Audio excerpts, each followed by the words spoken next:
I'm joined by Cory Doctorow. He's a Canadian blogger, journalist, and award-winning science fiction writer. He's also co-editor of Boing Boing, a cultural news blog that is one of the most popular blogs in the world. Welcome. Thanks. So how much of a part of your life has technology been? Well, I think it's really defined who I am. My dad was a geek, so I remember one of the most formative things that happened was in 1976. He brought home, or 77, he brought home a teletype terminal from OISE, the Ontario Institute for Studies in Education, where he was getting his teacher's certificate. So this was a kind of a proto-computer. It was just a printer and a keyboard. We didn't have screens, and a kind of big acoustic coupler that you plug the phone into. So you take your big black Bell phone, you dial up the university, and then you plug the phone into the thing, and it would start chattering away. And I just sort of, it was like, where have you been all my life, beautiful? And I fell in love with it and never looked back. So it really has defined kind of who I am and what I do.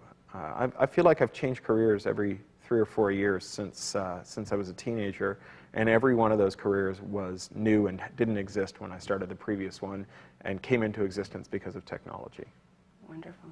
And so we just did a show on whether or not technology is dumbing down our youth. Some people are concerned about that. What do you think? Yeah, I think that technology has its own specialist knowledge that it requires, and it makes other knowledge less important. So I think technology can give you great intuition about numbers without requiring that you have the same facility for arithmetic that we all needed before we all had pocket calculators at our disposal.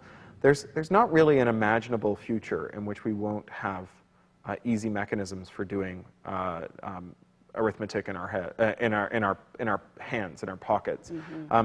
It's kind of inconceivable that at some point calculators will all go away. In the meantime, having an easy facility for totting up numbers mechanically or electronically means that you can go to higher levels of abstraction and think about different kinds of maths.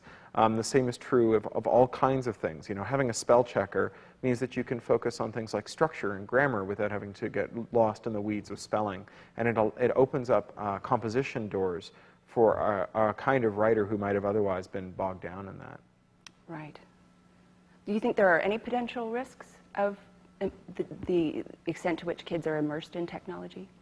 Well, I think every technology, every practice has risks. I mean, certainly we are following kids around online in a way that is almost unprecedented. So having chased kids out of the real world and told them that they can't hang out in public squares, and having turned all the public parks into private malls that have anti-kid rules about how long you can hang out and where, they now go home and we chase them around online too. We tell them, well, you know, if you gather here, you gather there, you're a moving target for pedophiles, or you know, you're up to no good. You might post naked photos of yourself, and then at the same time we allow kind of marketing creeps to follow them around everywhere they go, and sometimes we even deliver them to marketing creeps. So a lot of this spyware that parents buy to spy on how their children use the internet, that sends all of their clicks and IMs and emails through some central server run by some, you know, sleazy company that tries to make sure you're not looking at the bad stuff. Those sleazy companies then turn around and sell your kids' online conversations to market research companies. So I think that's, yeah, a real risk, that the way that grown-ups try to control the way that kids use technology and control kids when they're using it really exposes them to great privacy risks and makes them grow up with I think, a damaged sense of the worth of their personal information. Now you have a little girl. How are you approaching technology with her? Well, you know, it's she clearly loves technology because her parents do. So my wife and I are both, you know, we have the laptop all the time. It's our, you know, our other kid. We've always got the laptops and we're always using them. She likes to crawl into our lap and bang on the keyboard and so on. And, you know, we encourage it to the extent that it doesn't break any of our gear. We like to find ways that we can use technology with her. So she's learning new words, and she shouts out words, and we plug them into YouTube and bring up videos that are related to them. And then we take the ones that are her favorites and we save them off, and we put them on memory cards that we can then stick in other devices and so on. It's actually quite fun. It's you know, I don't think that she's only 20 months old. I don't think she makes a strong distinction between looking at a video, reading a book, or hearing a story. And I think so long as she's doing it with us, so long as it's an interpretive thing that we're doing with her, so that it's a parent-child thing, it doesn't really matter. I mean, when your daughter's snuggled up on your lap watching a video or reading a book, it doesn't really matter if you're talking about it. And actually the videos, especially a really high-tech video experience, where you're using it on a computer screen and not on a big dumb TV screen, has lots of opportunities for pausing and rewinding and scrubbing back and forth and calling up other videos and other windows so that you can kind of branch off of it. It's a really nice, interactive, really engaged experience. And then, you know, sometimes I ripped all of her DVDs. You know, we've got like 30 Disney DVDs. And you know, your average Disney DVD, you stick it in the DVD player, you got to watch 30 minutes of advertisements before you can get into it. And there's this stupid anti-piracy crap and all the rest of it.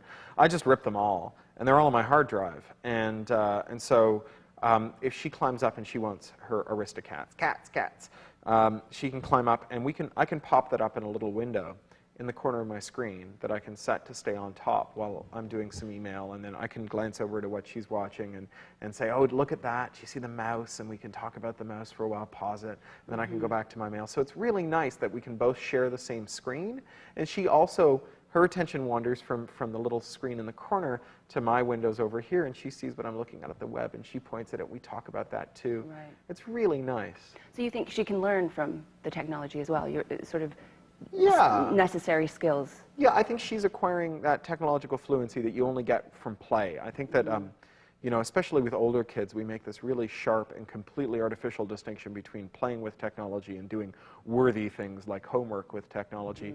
But socializing with technology and playing with technology, experimenting with technology and failing with technology is how we learn that fluency. The reason kids kind of run circles around adults when it comes to technology is not because they've applied themselves to their homework. It's because that they use it as a kind of medium in which their social stuff swims. And drawing that distinction is really crippling their capacity to become fluent in technology too. Do you think that social skills are being lost, though? The ability to connect with people in the flesh? You know, I don't think so. I certainly don't see any evidence of it. You know, when I was in high school, we were perfectly capable of being distracted by pen and paper, books under the table, or what have you.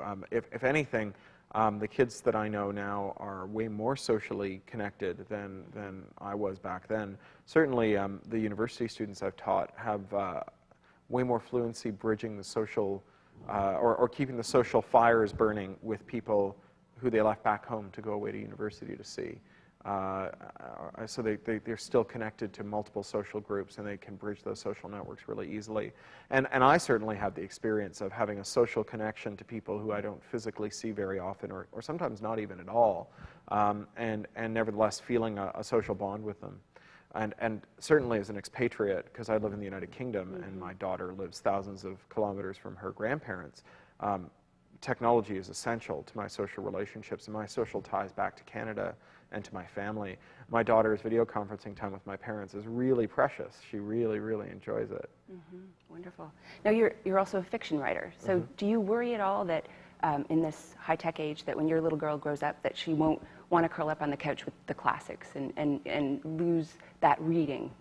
Well, I think that it's a largely fictional era in which the average person grew up to want to curl up on the couch with the classics. I mean, reading novels has never been a mainstream activity participated in at great volume by the great mass of people. It's always been true. You know, I used to work in a bookstore that a very small percentage of readers buy the great majority of books, and that for the rest of the world, it's a very occasional thing, if at all. My grandmother, I don't think has ever read a novel. You know, by her own account, she's never read a novel. So it's hardly a really mainstream activity. I think that it would be difficult for my daughter to grow up without feeling some connection to books, just because we're booky people. And I think, you know, that's how I got there. I grew up in a house full of books and with parents who were really avid readers. I'm an avid reader. You know, my daughter's favorite thing is to pick up a book, drag it over, climb up into my lap, and we read it together. So. So what advice would you give to parents who are concerned about how to navigate through this technological world with their kids? Well, I think this play thing is really important. I think that if you're not playing with the technology, you'll never learn how to use the technology the way that your kids do.